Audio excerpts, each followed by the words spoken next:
5 types of people we should not help. Stoicism. Imagine you've just spent hours helping a friend move into their new apartment. You're exhausted, but you feel good about being there for them. A week later, they call you again. This time, they need help painting their walls. You agree, but deep down, you're starting to feel resentful. Fast forward a month, and they're asking for yet another favor. This time, you say no, and suddenly, they're upset with you. Sound familiar? As Stoics, we believe in virtue, wisdom, and helping others. But here's the hard truth: not everyone deserves your help. In fact, helping the wrong people can drain your energy, waste your time, and even harm your own well-being. Today, we'll explore the 5 types of people we should not help, according to Stoic philosophy. This isn't about being selfish, it's about being wise, intentional, and true to your values. Why this topic matters. In a world that constantly tells us to be kind, generous, and selfless, it's easy to forget that our time, energy, and resources are limited. Stoicism teaches us to focus on what's within our control and to act with wisdom, not just emotion. Helping others is a virtuous act, but it must be done with discernment. Otherwise, we risk enabling bad behavior, fostering dependency, or even harming ourselves in the process. Think about it: how many times have you helped someone, only to realize later that your kindness was wasted, or worse, exploited? How many times have you felt drained, resentful, or unappreciated after helping someone who didn't deserve it?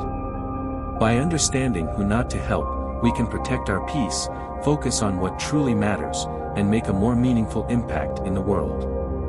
The Stoic perspective on helping others.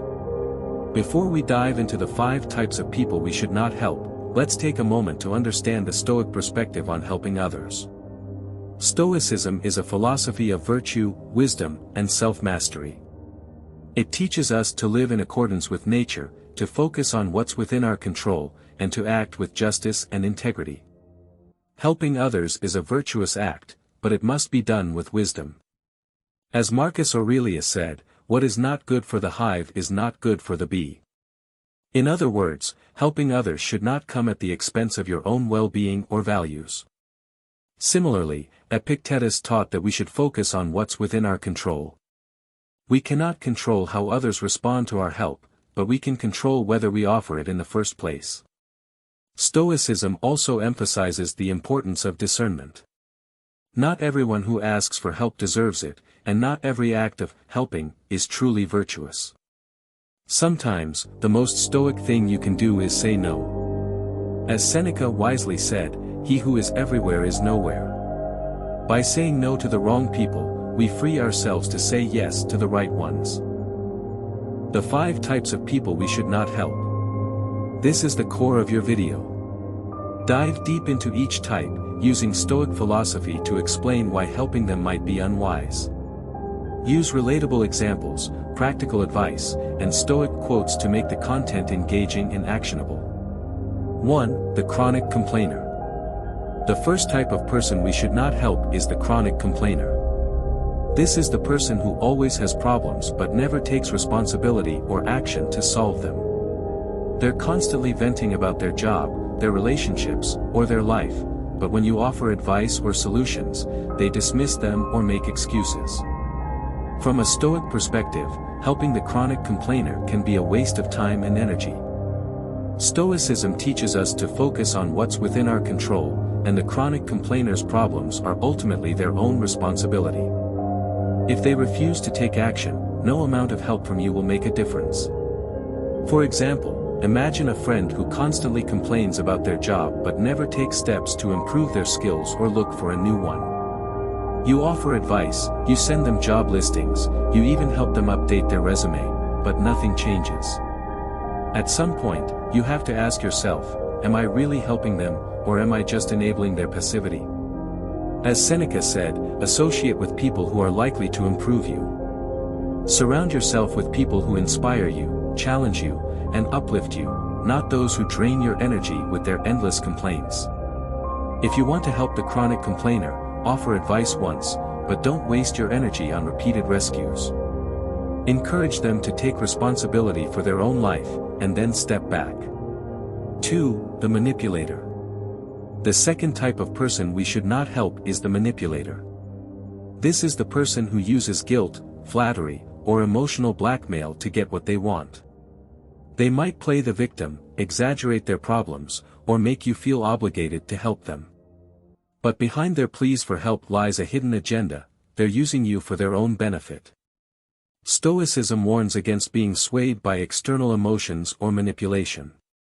Helping a manipulator often leads to being taken advantage of, and it can erode your sense of self-worth and integrity. As Marcus Aurelius said, you have power over your mind, not outside events. Realize this, and you will find strength. For example, imagine a family member who only calls when they need money or favors. They might guilt-trip you by saying things like, "I thought you cared about me," or, "If you really loved me, you'd help me." But when you look at their actions, it's clear that they're not interested in a genuine relationship, they're only interested in what they can get from you. The Stoic approach to dealing with manipulators is to set clear boundaries. Don't let their emotions dictate your actions. Remember that you are not responsible for their happiness or well-being. As Epictetus said, it's not what happens to you, but how you react to it that matters. React with wisdom, not guilt. 3. The ungrateful. The third type of person we should not help is the ungrateful. This is the person who never appreciates your help and may even resent you for it. No matter how much you do for them, they always seem to want more, and they rarely, if ever, say thank you. Stoicism teaches us to act virtuously without expecting rewards or gratitude. However, repeatedly helping someone who is ungrateful can drain your energy and resources. It can also lead to resentment and frustration, which are contrary to the Stoic ideal of inner peace. For example, imagine a colleague who never acknowledges your assistance but always expects more. You stay late to help them finish a project, you cover for them when they're sick, you even bring them coffee when they're stressed, but they never say thank you. Instead, they act as if your help is their right. The Stoic approach to dealing with the ungrateful is to focus on your own virtue, not their lack of appreciation. As Epictetus said, he who is not content with what he has, would not be content with what he would like to have. If someone is ungrateful for your help, it's a reflection of their character, not yours. Help those who value your efforts, and let go of those who don't. 4. The self-destructive. The fourth type of person we should not help is the self-destructive. This is the person who engages in harmful behaviors and refuses to change, despite your efforts to help them. They might struggle with addiction, self-sabotage, or other destructive patterns, but they reject any advice or support you offer. Stoicism emphasizes focusing on what's within our control. We cannot save someone who doesn't want to be saved. As much as we might want to help the self-destructive, their choices are ultimately their own responsibility. Trying to fix them can lead to frustration, heartbreak, and even codependency. For example, imagine a loved one struggling with addiction who refuses to seek help. You offer to take them to rehab, you pay for therapy, you even stage an intervention, but nothing changes. At some point, you have to accept that you cannot control their actions, only your own. The Stoic approach to dealing with the self-destructive is to offer support, but not enable their destructive behavior. As Seneca said, we suffer more often in imagination than in reality. Don't let their choices consume you. Focus on your own well-being and let them take responsibility for their own life. 5. The entitled. The fifth and final type of person we should not help is the entitled. This is the person who believes they deserve your help without putting in any effort themselves. They might act as if your time, energy, and resources are theirs to use, and they rarely, if ever, reciprocate. Stoicism teaches humility and the importance of earning what we receive. Helping the entitled can foster dependency and resentment, and it can also undermine their sense of personal responsibility.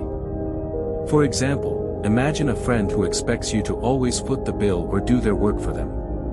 They might say things like, "You're so good at this, can you just do it for me?" or, "You make more money than I do, so you should pay." But when you look at their actions, it's clear that they're not interested in fairness or reciprocity, they're only interested in what they can get from you. The Stoic approach to dealing with the entitled is to encourage self-reliance. As Marcus Aurelius said, the best revenge is to be unlike him who performed the injustice. Don't let their entitlement dictate your actions. Set clear boundaries and focus on helping those who are willing to grow and improve. How to apply Stoic wisdom in real life. Now that we've explored the 5 types of people we should not help, let's talk about how to apply this wisdom in real life. Here are some actionable steps you can take to protect your peace and focus on what truly matters. Practice discernment. Before helping someone, ask yourself if it aligns with your values and if it's within your control. Set boundaries. Learn to say no without guilt. Stoicism teaches us to focus on our own virtue, not others' expectations. Expand on reflect daily. Marcus Aurelius, one of the greatest Stoic philosophers, kept a personal journal to reflect on his thoughts, actions, and moral compass. He understood that self-awareness is key to personal growth and virtuous living. By making reflection a daily practice, you create space to evaluate your decisions, recognize patterns in your behavior, and ensure that you are acting with wisdom, justice, and integrity. This habit allows you to correct course when necessary and continuously strive to be a better version of yourself. Whether through writing, meditation, or quiet contemplation, taking time each day to reflect will help you remain aligned with your values and avoid being swayed by external distractions. Expand on focus on the worthy. Not everyone is ready for growth, and not everyone values the help you offer. The Stoics believed in using time and energy wisely, directing efforts toward those who are open and willing to improve.